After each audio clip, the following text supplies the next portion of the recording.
They say the eyes are windows to the soul, mirrors reflecting the deepest parts of ourselves. But what if those windows became doorways, portals for something trapped to escape? This is where our tale begins, steeped in shadow and dread.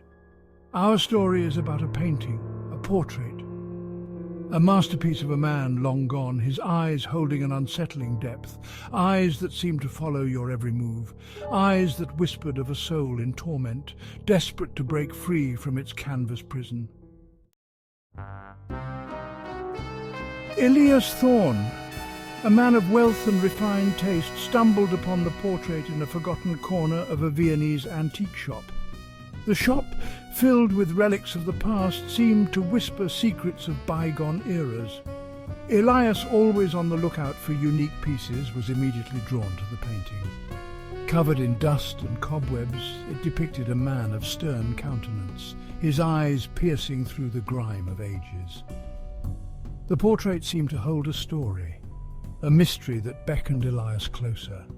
He could almost feel the weight of the years pressing down on the canvas. Elias, captivated by the intensity of the gaze, purchased the painting without hesitation.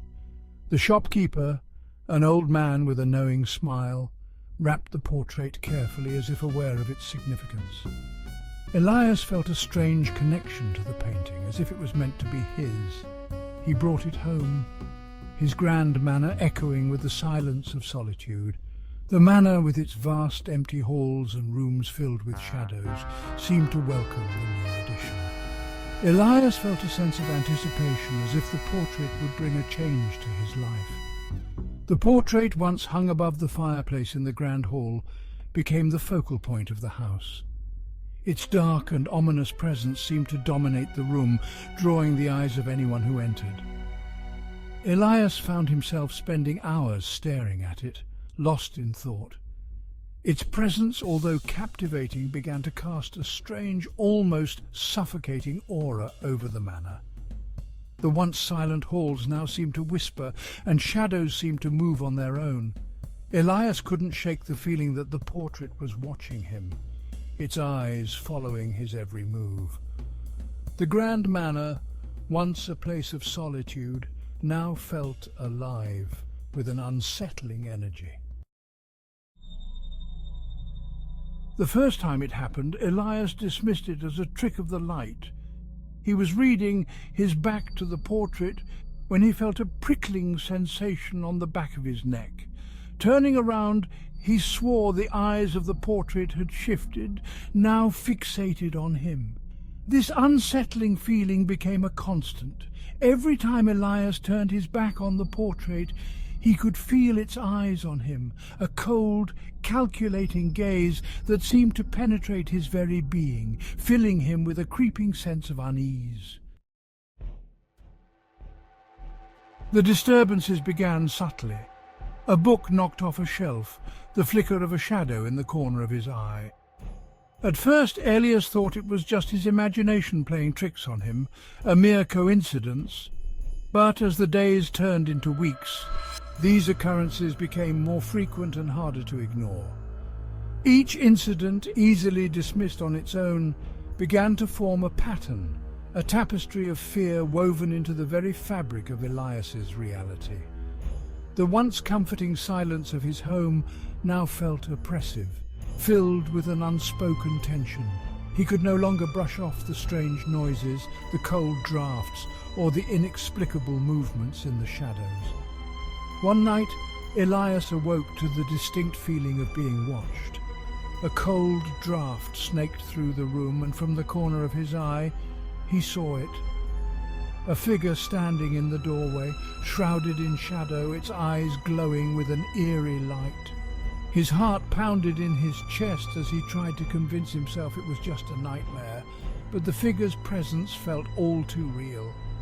The figure lingered for a moment, then vanished as quickly as it appeared.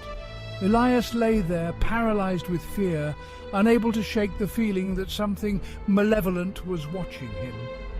He knew he had to uncover the truth behind these disturbances, but the more he delved into the mystery, the more he realized that some shadows are best left undisturbed. Section 5, whispers in the night. Sleep offered no escape. Nightmares plagued Elias, vivid and terrifying. He would see the man from the portrait stepping out of the canvas, his voice a raspy whisper uttering threats Elias couldn't quite decipher. The whispers began to bleed into his waking hours, faint murmurs just at the edge of his hearing, calling his name, echoing through the cavernous halls of his manor. The line between reality and nightmare blurred, his grip on sanity slowly slipping away. Section 6. The canvas bleeds. The portrait began to change. The once vibrant colours dulled, the paint cracking and peeling. The man's eyes, however, seemed to burn brighter, a malevolent gleam in their depths. Then the bleeding started. Thick crimson paint oozed from the eyes of the portrait, dripping down the canvas like blood. The metallic scent of iron filled the air, suffocating, nauseating.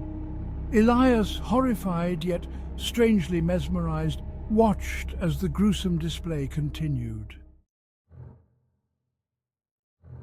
The apparitions became bolder. No longer confined to the shadows, the figure from the painting now stood in broad daylight, its eyes locked on Elias. Its presence was chilling, a tangible manifestation of dread that followed him like a curse. One afternoon Elias turned a corner in his own home and collided with the apparition. He recoiled, heart pounding, as the figure simply stared at him, a chilling smile spreading across its face. It was then that Elias realized the horrifying truth. The figure was no apparition but flesh and blood. Fear morphed into paranoia. Elias, once a man of logic and reason, now saw the figure everywhere. He barricaded himself in his study, surrounded by books and artifacts, desperately searching for answers, for a way to break the curse. Sleep became a distant memory, his waking hours consumed by terror. The whispers grew louder, taunting him, threatening him. His sanity, hanging by a thread, finally snapped. Driven to the brink, Elias stumbled upon an old journal hidden behind the portrait. It belonged to the artist, his words filled with fear and regret. He wrote of a dark pact, a life exchanged for a masterpiece, a soul trapped within the canvas. The artist detailed a ritual, a way to sever the connection, to send the soul back to its eternal slumber.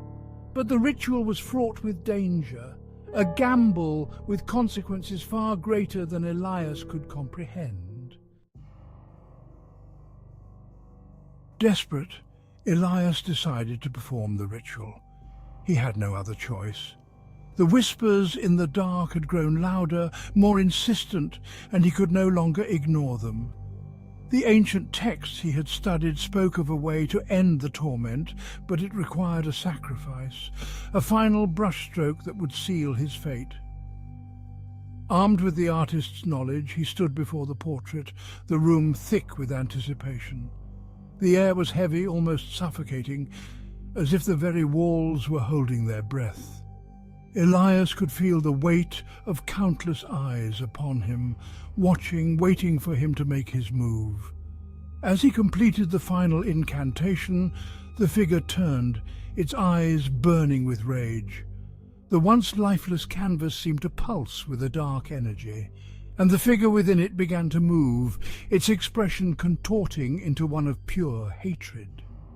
Elias could feel the temperature in the room drop, a cold chill that seeped into his bones.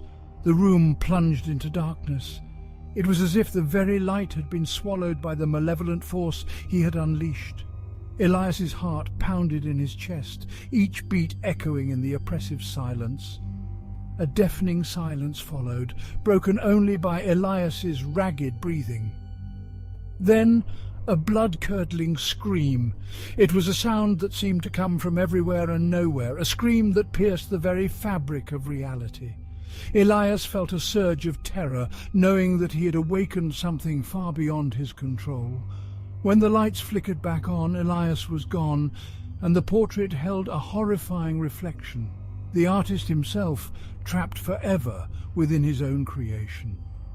The room was empty, save for the cursed painting that now held the soul of its creator.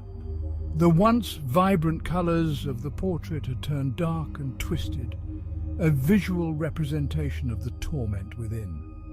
The gaze of the lost soul now belonged to the one who had sought to exploit it. Elias's eyes, once filled with determination, now stared out from the canvas with a menacing intensity. The portrait had claimed another victim, adding to its collection of lost souls. The canvas, once a prison, became a mirror reflecting a chilling truth. Some doors are best left unopened. The room, now silent and still, held the echoes of a warning.